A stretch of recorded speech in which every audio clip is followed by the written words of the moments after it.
kidding with Greg during the break there that his Milwaukee Brewers, and, maybe there's always points of consternation about what the Brewers do or do not do in an off season, and yet you look up at the end of last year, 97 wins.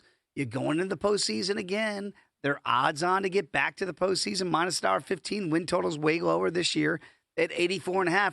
And sometimes the off seasons don't seem to match up with the reality of what the Brewers turn out to be. What do you assess? How do you assess what they've done so far in this offseason as it might pretell for what we're going to see this year? Well, the big move, obviously, is Freddy Peralta and the blockbuster trade to the Mets, bringing back a handful of prospects, most notably a guy in Brandon Sproat, who's actually going to be in this opening day rotation. Jett Williams, a guy you'll get to know here quite quickly. But I think the biggest shock of all was the offense for the Brewers last year. Third in runs scored, second on base percentage, second in stolen bases. They had multiple ways to beat you. And, they had a rotation with the third best starting ERA. Their back end of the bullpen was still as good as it gets. And that helped them to 97 wins in the regular season, most in Major League Baseball. We've done this for the last 2 years, Dave. How can they keep doing it? How can they keep answering the bell? Well, Pat Murphy has shown that he's found different ways to motivate. He's been pressing the right buttons. Does the bottom finally fall out, though, this year? I tend to believe that this will be a regression year offensively, but they will find ways to stay in a lot of games. Make no mistake about it. This is still a rotation that with Jacob Misiorowski, who's going to get the opening day start, with Chad Patrick, who may not be a household name yet, I mentioned Brandon Sproat. You get the return of the old ace in Brandon Woodruff. There's still plenty of rotation arms. And keep your eye. I know Adam Burke, if you read our VSiN MLB betting guide, very high on a kid by the name of Logan Henderson. If you're making your fantasy drafts today, might be a great stash.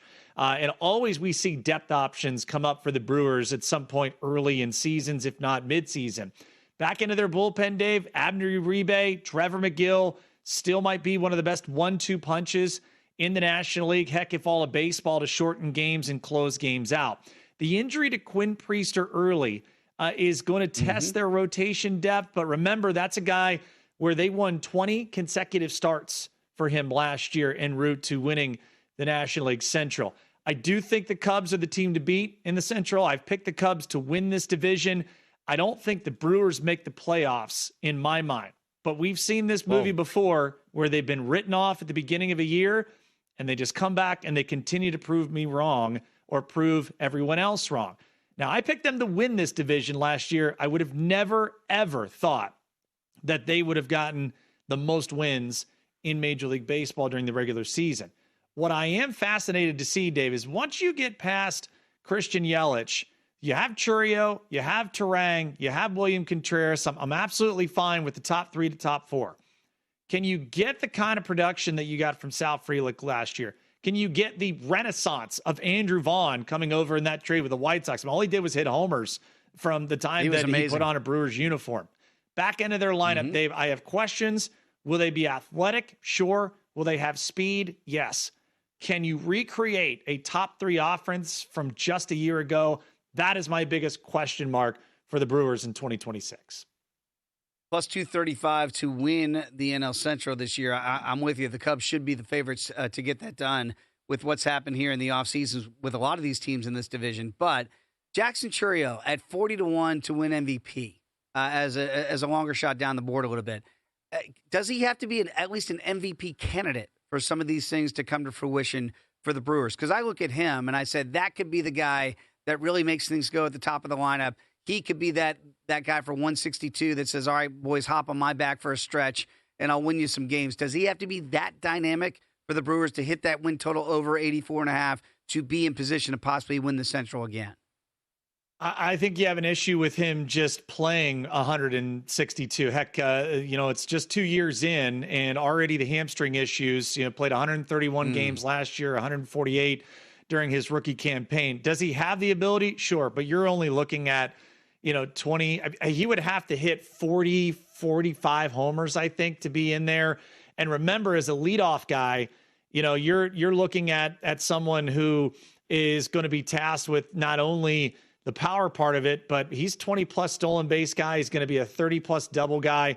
So I think to me, I don't want to invest in him in an MVP. I would look at, if you are more bullish on the Brewers and you think they get back to the postseason. We just had this exercise about, the Braves and looking at their price. If you look at where the Brewers are at minus $1.15 to make the postseason, Dave, I would look at maybe an alternate win total then. If you're looking at 84.5, well, we were saying that you got to at least get to 88. I would say if you want to make even, a look at 90 games, if you think they get back there, that's an interesting price right now. Looking on DraftKings, they're plus $1.70 to win 90 or more games. That might be the threshold for me if I'm looking to play kind of an alternative of price here, because I just don't know if they're going to be able to do it again in this division where the Cubs have gotten a lot better this offseason. So maybe that's an alternate way to play the Brewers this year. If you're still bullish on them to make the postseason, then I think that you look at that 80, maybe that 90 win price there of plus $1.70, and that may be the better play. All right, so you know how we are as Metropolitan fans, right? You make the big move to get Freddy Peralta there, and then in my Meet the Mess group text, all I keep getting are the stats of Jett Williams and how impressive he's been in spring training. And, oh, my God, you've got to give up talent to get a guy like Freddy Peralta. So when you give up Sproat and you give up Jett Williams in that deal, I don't want to say I don't know how it's going to play out long term here, Jensen, but can the Brewers now look at Sproat and Williams and say, all right, we still play like a small market. We're not going to be able to extend Freddy Peralta and give him the money that he's ultimately going to want. So we had to go the youth movement here with Williams and Sproat. Does it make sense for them to make that type of move so that Brewers fans don't have to say, oh, my goodness, we can never keep our own? And I'm sure they'll be thinking about this with Misiorowski in just a couple years to come down the road. Well, that's all predicated on what the new CBA is going to look like. And I think you had to do your due diligence by exacting the maximum return when you already knew probably a year ago. And remember, it's just 2 years ago when they had to do the Corbin Burnes trade and they knew they weren't signing him. And so this is par for the course for the way that the Brewers do business. Now, with the advent of what we hope is an on-time new collective bargaining agreement, if that involves a salary cap, Dave, that changes how front offices then operate. And knowing that you will have an opportunity to be able to sign a Jacob Misiorowski long-term. You will have an opportunity to kind of build, and maybe Brice Turang is that next guy with his breakout campaign from just a year ago.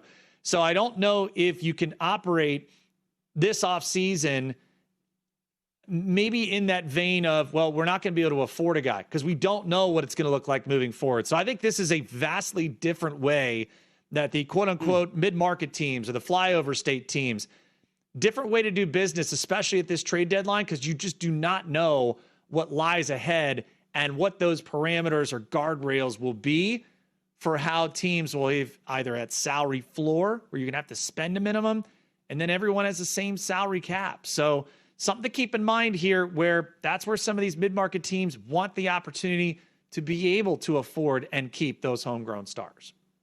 Very quickly, too, Pat Murphy, because I know a lot of people think, you know what, how important are managers? We saw how important Dave Roberts was for the Dodgers to win that World Series, had to make the right moves, push the right buttons. Why has Pat Murphy been so successful in his couple-year stint here in Milwaukee?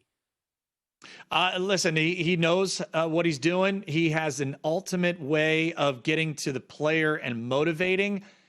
This may be his toughest year yet. My last line in the 2026 Outlook in our VSiN MLB betting guide, regression is the biggest question. How much of 2025 can the Milwaukee Brewers duplicate in 2026? I think it's going to be tough sledding for this group moving forward.